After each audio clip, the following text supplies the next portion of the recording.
જો 7 દિવસમાં આપણા જીવનમાં ક્યાંય સૂર્યાસ્ત થતો ન હોય તો જ્યારે સ્વયં ભગવાન રામ પધાર્યા હશે ત્યારે તમને લાગે છે કે સૂર્યાસ્ત થયો હોય? એટલો બધો આનંદ બધાને છે. આખી અયોધ્યાની અંદર બધાને આનંદ છે.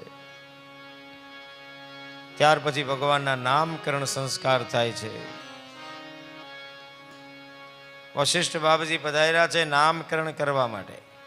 પહેલાના કાળમાં આ કાળમાં આટલો ફેર છે. પહેલા ગુણ જોઈને નામ પડતા, અત્યારે નામ પડે પછી ગુણ જોઈએ છે. હવે તો ગૂગલ ગુરુ થઈ ગયો. ગૂગલને પૂછો એટલે નામમાંથી સર્ચ કરીને આપે. મહારાજને પૂછ્યું એ આપણા ગુરુદેવ હોય કે બ્રાહ્મણ હોય એને કે કઈ રાશિ આવે છે? મહારાજ કે મેષ રાશિ આવે. ક્યાં અક્ષર આવે? મહારાજ કે અ લ ને ઈ. બસ કાંઈ વાંધો નહીં, હવે અમે નામ પાડી લઈશું. પછી સર્ચ કરીએ, આપણે નામ પાડીએ. અહીંયા પહેલા ગુણ જોયા છે અને પછી નામ પાડ્યા છે. એટલે તુલસીદાસજી મહારાજ લખે છે, જેનું નામ લેવાથી આનંદ થાય છે, જેનું નામ લેવાથી સુખની પ્રાપ્તિ થાય છે, જેનું નામ લેવાથી આખા વિશ્વનું કલ્યાણ થાય છે, એ નામ રામ છે. જય હો. એક વાર તમે રામ બોલો, 2 વાર તમે રામ બોલો અને સામેવાળો 2 વાર રામ રામ બોલે એટલે 1 માળા થાય. 2 વાર રામ રામ બોલો ને એટલે 54 થાય, 54. અને આપણા 54 અને સામેવાળાને 54 એટલે 108 થઈ ગયા ને. એટલે પહેલાના કાળમાં રામ રામ કરવાનો રિવાજ હતો. 1 વાર રામ નહીં, 2 વાર રામ રામ. એથી 1 માળા થઈ જાય. રામ નામ એવું છે કે જે રામ નામ લઈએ છીએ તો એક સિંધુ આનંદ સિંધુ સુખ રાશિ, આખા દરિયા જેટલો આનંદ આપણને મળે. ભગવાનનું નામ રામ રાખ્યું.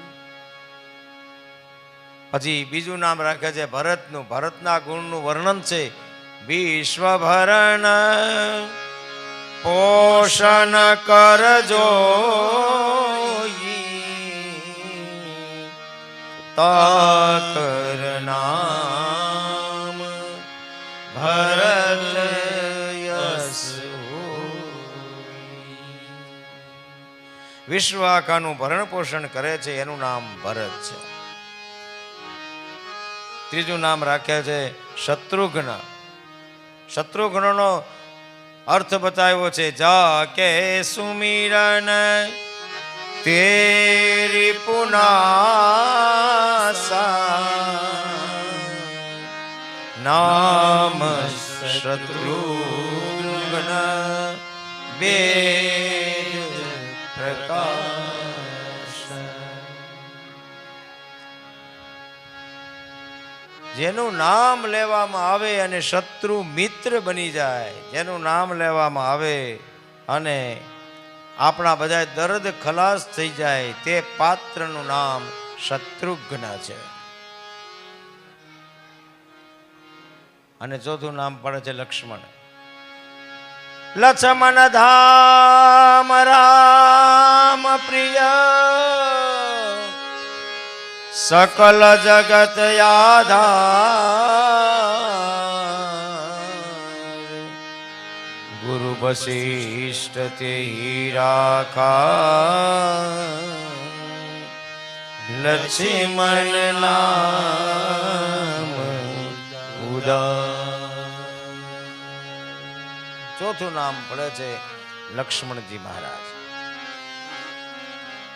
રામચરિત માનસમાં એવું લખેલું છે કે જેવી રીતે ગમે એવી મોંઘી ધજા હોય પણ જ્યાં સુધી ધજાને દંડ લાગે નહીં ત્યાં સુધી એ ફરકી શકે નહીં, એવી રીતે રામ રૂપી ધજાને લક્ષ્મણજી મહારાજ રૂપી દંડ લાગ્યો છે એટલે રામ રૂપી ધજા ફરકે છે.